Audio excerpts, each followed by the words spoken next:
Well, folks, bucket lists, they mean different things to different people. Before we shuffle off this mortal coil, as Hamlet would say, whether it be visiting Machu Picchu, the Great Barrier Reef, the Great Wall of China, or maybe even wing walking, right at the top of my list has been driving the Stelvio Pass, ignited by Top Gear and perhaps some Bond sequences.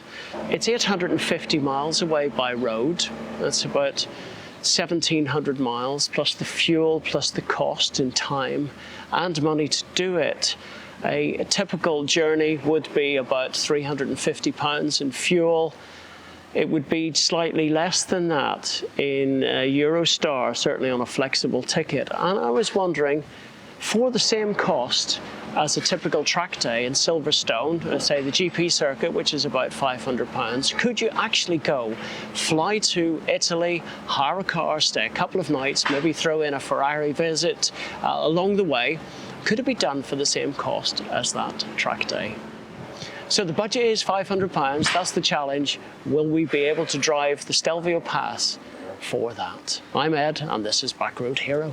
So I'm just going to go and get changed, jump in the car, drive to work. I just happen to be taking the jet to Bologna tonight, staying there for 2 nights. I have a clear day off tomorrow in order to do this challenge, but all the costs incurred are going to be in real time over the 3 days between the 5th and the 7th of July. So, as I say, I'm going to get changed. I'll see you in the car in a minute, and I'll explain where the idea came about. No, I can't lay claim to the original idea. It's all this guy's fault. Rich Duesberg, that's a nom de plume to save his identity in the real motoring world, but nothing handles like a hire car. He was on with James Martin JM on cars recently, did a little piece and spoke about him getting bans from Hertz for doing this sort of malarkey.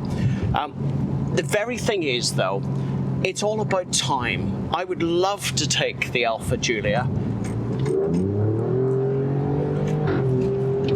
Okay, I would love to take the Alfa Giulia down to Italy, spend some time down there, enjoy the food and all the rest of it, but it's just the time that it takes.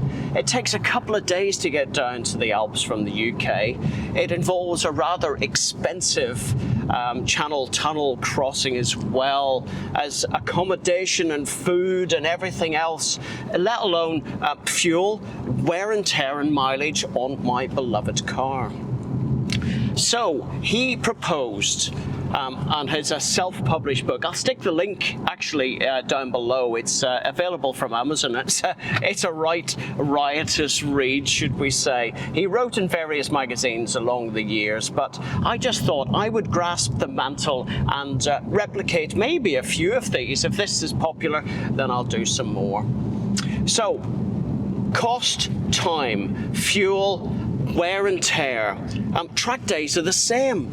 The cost, the wear and tear, the brakes, the brake pads, the tyres, the fuel, it all starts to mount up. So even at once, so this is my favourite bit.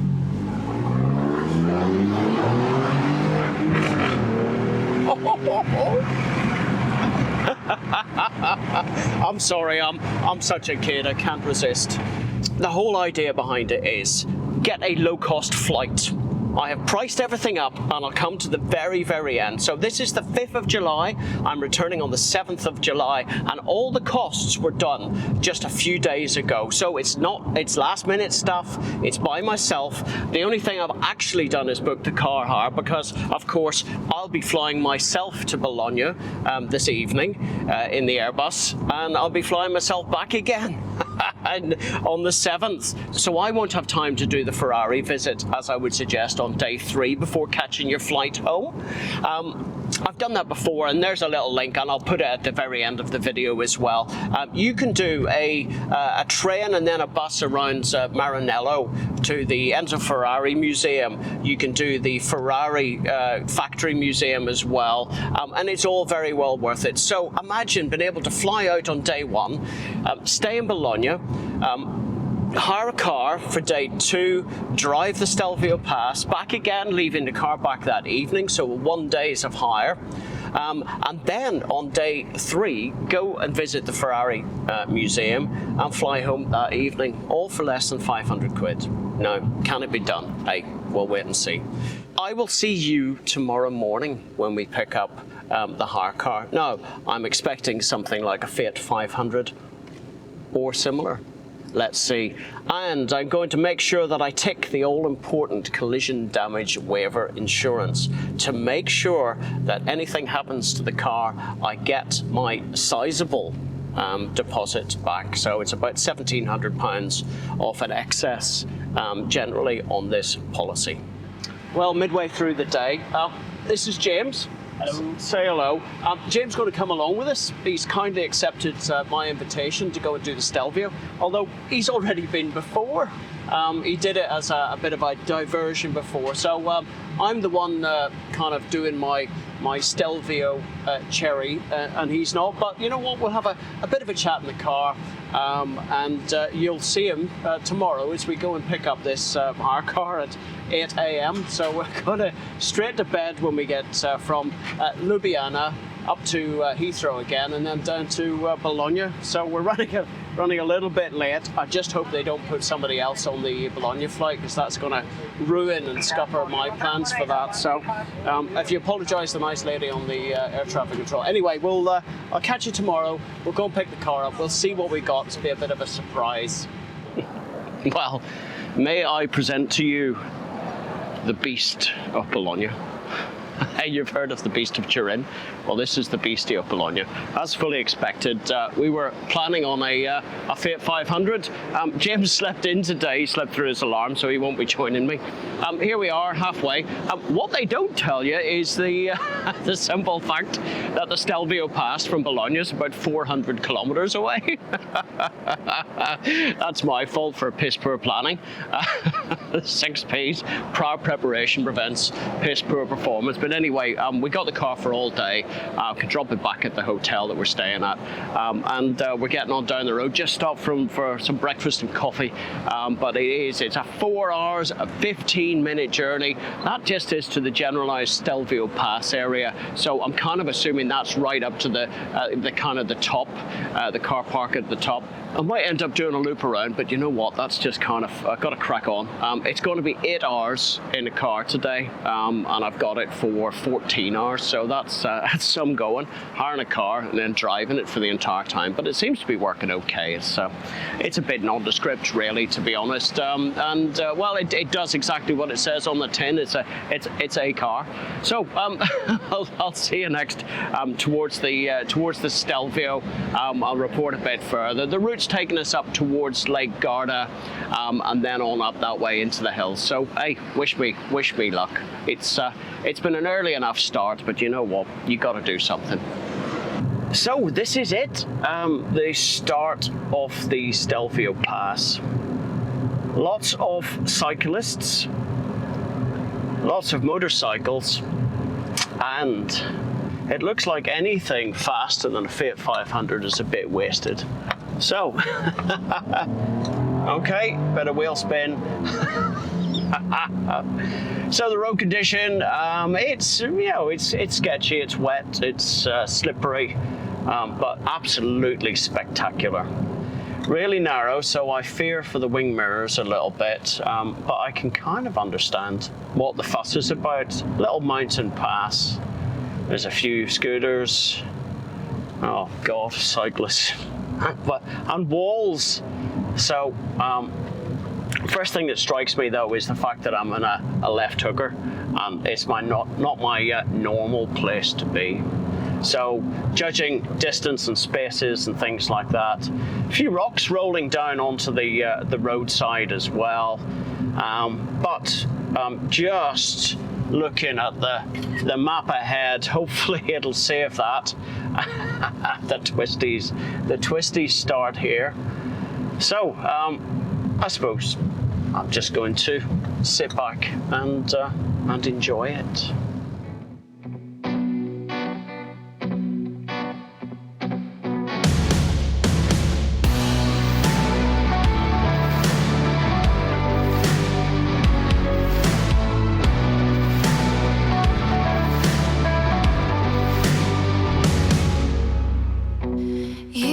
something behind your eyes, the way you're talking. It's a cheap disguise. We were made to chase the light, but you got saved on a moonless night. Get free tonight, set it all on fire.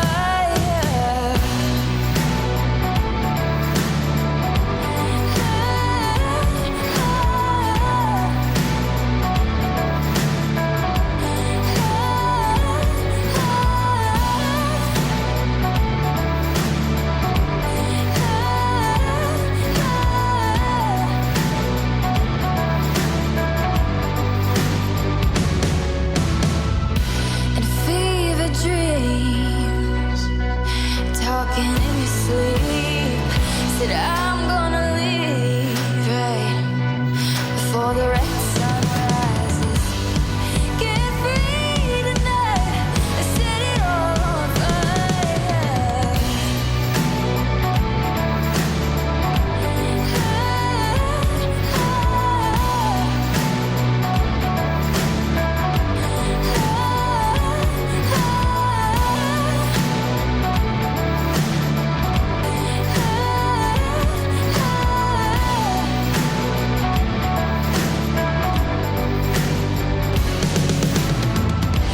Find your reasons, fight the good fight, chase down your demons, tame 'em right. Sun is gonna come, creeping on closed eyes. We're getting free tonight.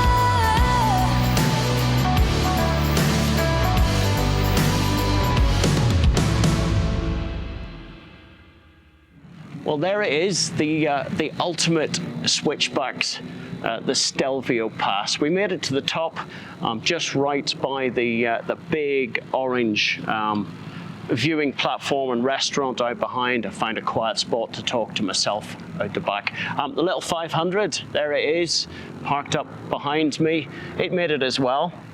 So, in conclusion, was it worth the 400-kilometer run? Yes, absolutely. You know what? It's a day out. Why not? Bologna is a bit further than some of the other airports. Verona's a bit closer. So when you think about it all, certainly do the fly, do the car hire, and combine it with something else like a Ferrari visit. Do I miss the Alfa Giulia? Yes, of course I do. It would be nice to feel it. However, the big trek from the UK via the Eurotunnel and then the drive down and all the rest of it, several extra days, etc., isn't exactly worth it. So then, this is the end of the evening. I've just done the final top up of fuel for the little 500. So the final figures are in. The costs are here. Ryanair flights out of Stansted, outbound on the 5th of July, returning on the 7th. Now, if you book them a little bit further in advance, you might get them cheaper. It was £183.23. Now, that's carry-on baggage only, but if you're only staying for 2 nights, it's just basically a change of undercrackers.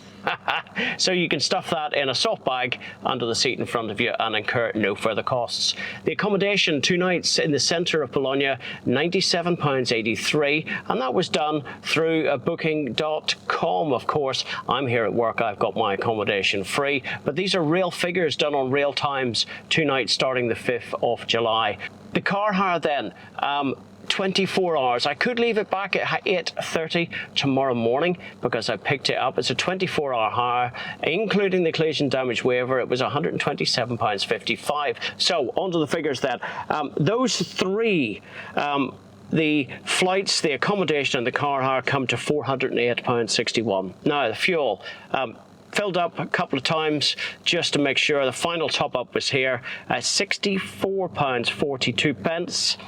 The Autostrasses, the high speed motorway networks, the easiest way to do it, it was 4 hours 15 minutes each way. We've done over 800 kilometers here today, including the driving around the Stelvio. So it all took about 11 hours in total, and of course I stopped and did a few bits and pieces to camera and all the rest of it, and that all took a little bit of time as well. Stopped off, had a bite to eat as well. Now the fuel, as I said, £64.42. The Autostrasses £33.53, so £16.75 or thereabouts each way. Grand total, grand total then is £506.56. So within £7 of that £499 track day at Silverstone. Now share it with a friend and split the costs, and of course you can reduce the cost further than that. So well worth it. One of those bucket list things. Tick it off. Let's return back to me on top of the Stelvio Pass to see whether it was worthwhile actually getting the hire car, or whether we've been better off actually driving something a bit faster, or perhaps our own.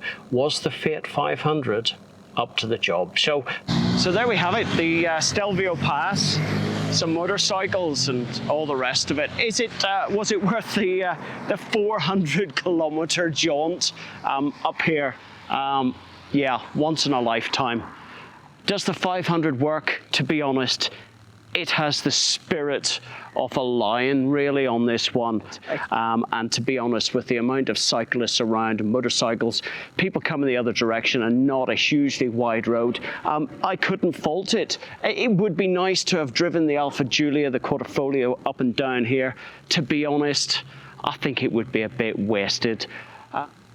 To cut out the whole of that journey across Europe through the Eurotunnel and all the rest of it, I think this is the way to do it on the cheap for less than 500 quid. So that gets a big thumbs up from me. If you've liked this and want to stay tuned for more adventures that I've got planned, then please do subscribe, hit that thumbs up button, and we'll see you for the next one. All the best now. Bye-bye.